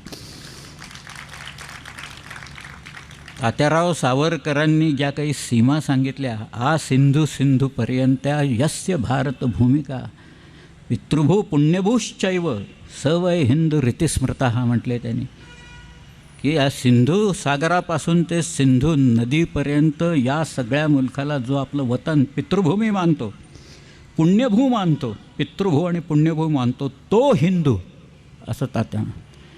किती धर्मनिरपेक्ष व्याख्या असावी ह्याची सीमा सावरकरांनी उदाहरण घालून दिलेलं आहे. त्याच्यात या भूमीवर प्रेम करणारा जो आहे, हिला पुण्यभू मांडणारा आहे ना, तो हिंदू. पूर्ण धर्मनिरपेक्ष व्याख्या. आणि शिवाजी महाराजांना हेच तर सिंधूपासून बंगालच्या उपसागरापर्यंत हे सगळ्या सीमा, ते झालं त्यांचं स्वप्न पुढच्या काळात, नंतर साकार झालं नाही, अशातला भाग नाही. पण शिवाजीराजांनी जे काही छोट्या छोट्या लढाई मी सांगितल्या नाहीत तुम्हाला, अगदी छोट्या आहेत, पण लोकांना अशा काही अडचणीत आणून शिवाजीराजांनी चोपला आहे सगळ्यांना, की कुठं गाठायचा एखाद्या माणसाला अडचणीत, म्हणजे कुठं खिंडीत गाठायचा हे त्यांना कसं माहीत होतं. कारण तुम्हाला सगळे रस्ते माहिती आहेत, तिथे तुम्हाला भूगोल माहिती असल्याशिवाय होणंच शक्य नाही. कारतलब खानाला ठोकला त्यांनी, त्याचं कारणच ते होतं तसं. कारतलब खान शेवटी शरण आला, त्याला त्या बाईनं सांगितलं रायबागांनी की तुम्ही शरण नाही तर सगळी माणसं मारली जातील या सगळ्यात. शेवटी कारतलब खान शरण येऊन गेला. पण यांना बारीक सारीक लढाई आहेत. मग खवास खान आहे, मग बाजी घोरपड्याला चोपला आहे त्यांनी, मुधळला नेऊन हाणला त्याला. अशा बारीक छोट्या छोट्या या सगळ्यातनं शिवाजीराजांनी जे निर्माण केलं, ते निर्माण एखादा उत्तम जनरल जसा असतो ना, त्याला म्हणूनच इंग्रज general of the Hindu forces असं जे काही म्हणतात ते काही चुकीचं नाही. नेपोलियन होता, नेपोलियन बोनापार्ट. नेपोलियन उंचीनं लहान होता. किती उंच असेल नेपोलियनची उंची? त्याची शारीरिक उंची लहान होती, पण त्याची बौद्धिक झेप आणि उंची फार मोठी होती नेपोलियन बोनापार्ट. 30-40 लढाया नेपोलियन खेळला आयुष्यात. त्याच्याकडं काही काळ ऑस्ट्रेलियन आणि झेना या लढाया तुम्ही पाहिलं तर त्याच्याकडे सैन्य कमी आहे, शत्रूचं सैन्य जास्ती आहे, पण विजय मात्र नेपोलियन बोनापार्टचा आहे. त्याच्यात नेपोलियनचा पराभव झाला वॉटरलूला. ड्यूक ऑफ वेलिंग्टननी तो पराभव केला. त्याच्या आधी नेपोलियन बोनापार्ट हा रशियात गेला होता. रशियाचा जो झार होता अलेक्झांडर, त्याच्याशी नेपोलियनचा एक तह झालेला होता आणि त्या तहात युरोप जिंकायचा आणि वाटून घ्यायचा आणि अर्धा रशियाने घ्यायचा आणि अर्धा फ्रान्सने घ्यायचा, असा तो तह होता. हा झार काही करेना, अलेक्झांडर काही करेना म्हणून नेपोलियन सैन्य घेऊन निघाला आणि तो म्हणाला मी पहिल्यांदा झारलाच जाऊन हाणतो, रशियात जातो आणि झारला मारतो आणि मग म्हणाला बाकीचं पुढचं काय करतं. म्हणून नेपोलियन 6 लाखाचं सैन्य घेऊन रशियात गेला. नेपोलियनसारखा माणूससुद्धा किती आतयाईपणा करू शकतो याचं एक उदाहरण आहे की नेपोलियन रशियात गेला, त्याच्याजवळ 6 लाख लोक होते, पण नेपोलियनची वेळ चुकली. त्यांनी मॉस्कोला लढाई झाली, अनेक ठिकाणी त्या बारीक सारीक लढत, कोसॅक्स लोकांनी हल्ले चढवले. एक साधी नदी बेरेझिना म्हणून एक नदी आहे, ती बेरेझिना नदी ओलांडत असताना नेपोलियनचे एका वेळेला 20,000 लोक मेले, तिथं गारठून मेले, थंडीमुळे मेले. नेपोलियनची वेळ चुकली कारण तिथं थंडी सुरू झाली. रशियातली थंडी फार भयंकर आहे. -30 -35 डिग्री सेल्सिअस टेम्परेचरने नेपोलियनच्या सैन्याची वाताहत गेली पार. आणि नेपोलियन कसाबसा स्वतःचा जीव वाचून केवळ 60,000 ते 70,000 लोकांशी परत आला. नेपोलियनचे जे 24 मार्शल्स होते, त्याच्यातले एक मार्शल मिशेल ने म्हणून आहे, त्याने असं लिहून ठेवले, general famine and general winter rather than the Russian bullets have conquered the grand army. Russian army पराभव रशियन शस्त्रांनी नेपोलियनचा केलेला नाही आहे, तर तिथल्या जनरल विंटरनी केलेला आहे.